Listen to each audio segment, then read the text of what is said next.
திட்டம் எதற்காக இங்கே ஏற்படுத்தப்பட்டது என்ற ஒரு விசனத்தை அனைத்து மக்கள் மத்தியிலும் இன்று ஏற்படுத்தி இருக்கின்றது.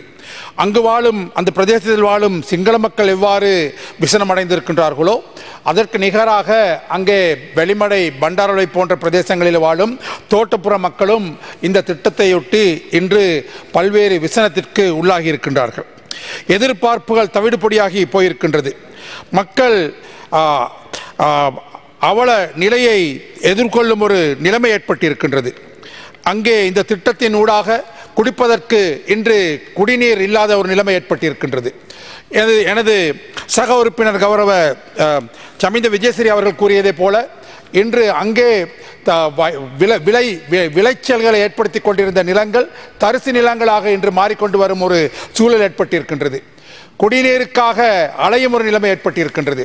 வேலைவாய்ப்புகள் இல்லாமல் இன்று இந்த விடயம் நீதிமன்றத்திற்கு முன்னால் செல்லும் அளவிற்கு இந்த திட்டம் ஒரு முறையாக திட்டமிடாமல் செய்யப்பட்டதன் காரணத்தினால் இந்த நிலைமை ஏற்பட்டிருக்கின்றது. ஆகவே இந்த நிலைமையொட்டி நாங்கள் சந்தோஷப்பட முடியாது.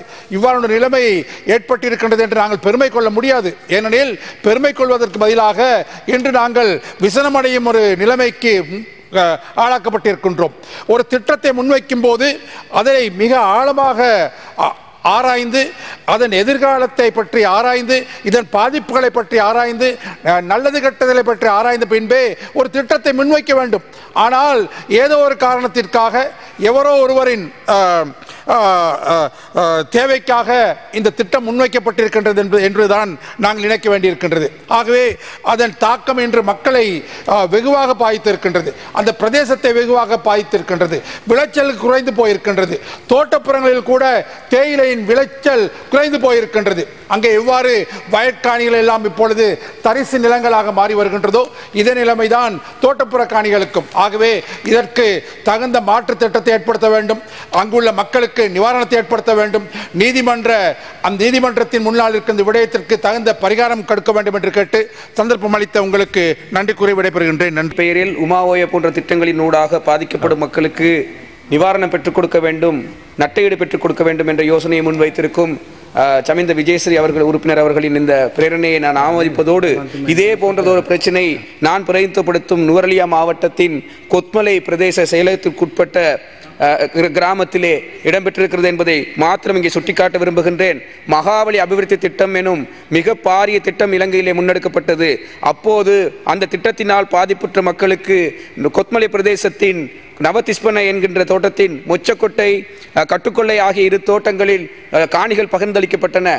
அப்போது அந்த தோட்டங்களில் பரம்பரையாக வசித்து வந்த மக்களுக்கு எவ்விதமான கொடுப்பனவுகளும் நட்டையீடுகளும் வழங்கப்படவில்லை. 1984 ஆண்டு 4ஆம் மாதம் 17ஆம் தேதி இதிலிருந்து இன்று வரை அவர்கள் குடியிருக்கும் அந்த லயக்குடியிருப்பை தவிர வேறும் தொழில்கள் ஏதும் இல்லாதவர்களாக வேலையற்றவர்களாக அவர்கள் வாழ்ந்து வருகிறார்கள். எத்தனையோ முறை பல முறை இந்த பிரச்சனை பல்வேறு இடங்களுக்கு கொண்டு சென்ற பின்னும் இன்னும் நிவாரணம் பெற்றுக் கொடுக்கப்படவில்லை. கடந்த வாரம் நான் இந்த பாராளுமன்றத்திலே குழுவறையில் கூடிய போது இது மகாவலி அபிவிருத்தி திட்டத்திற்கு கீழ் வருகின்ற விடயம் என்கின்ற வகையில் அதிமேதக ஜனாதிபதி அவர்களின் கவனத்திற்கும் இந்த விடயத்தை கொண்டு வந்திருக்கிறேன். இந்த சந்தர்ப்பத்திலே பாராளுமன்றத்திலும் இதனை முன்வைக்கிறேன். எனவே இந்த மக்களுக்கு உரிய நிவாரணத்தை பெற்றுக் கொடுக்க இந்த பாராளுமன்றம் நடவடிக்கை எடுக்க வேண்டும் கேட்டுக்கொண்டு விடைபெறுகின்றேன். தேங்க்யூ. ගරු චන්දිම ගමගේ මන්තුමා විනාඩි 2යි. සිටි මුලසිනුට මන්ත්‍රීතුමනි උමා ඇත්ත වශයෙන්ම වගාහානියට හේතුව ව්‍යාපෘතියේ ප්‍රධාන උමගෙහි ජලකාන්දුව දැයි සනාථ කිරීම කුෂිකර්ම නිලධාරීන්ට මුලදී ගැටලුවක් වෙලා තිබුණා. ඒ වුණත් වගාහානි නිර්ණය කිරීම සම්බන්ධයෙන් සුදුසු පරිදි කටයුතු කිරීමට ඌව පළාත් කුෂිකර්ම අධ්‍යක්ෂකවරයා විසින් මේ වන විට එකඟ වෙලා තිබෙනවා.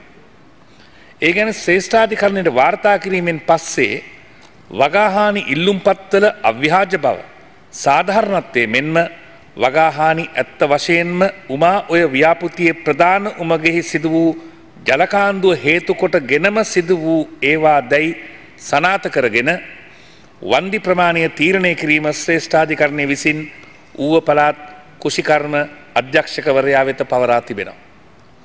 ගරු සභාපතිතුමනි, ඒ අනුව එම ඉල්ලුම්පත් ලබා ගැනීම මේ වන විට ඌව පළාත් කුෂිකර්ම අධ්‍යක්ෂකවරයා විසින් ආරම්භ කරලා තියෙනවා. ඒ වගේම ශ්‍රේෂ්ඨ පරීක්ෂණත් සිදු කරමින් පවතිනවා. මේ සියලු කටයුතු අවසානයේදී පළාත් කුෂිකර්ම දෙපාර්තමේන්තුව එම වන්දි තීරණය කිරීමෙන් අනතුරුව අදාළ ප්‍රාදේශීය ලේකම්වරුන් මගින් වන්දි ගෙවීමට කටයුතු කරගෙන යනවා.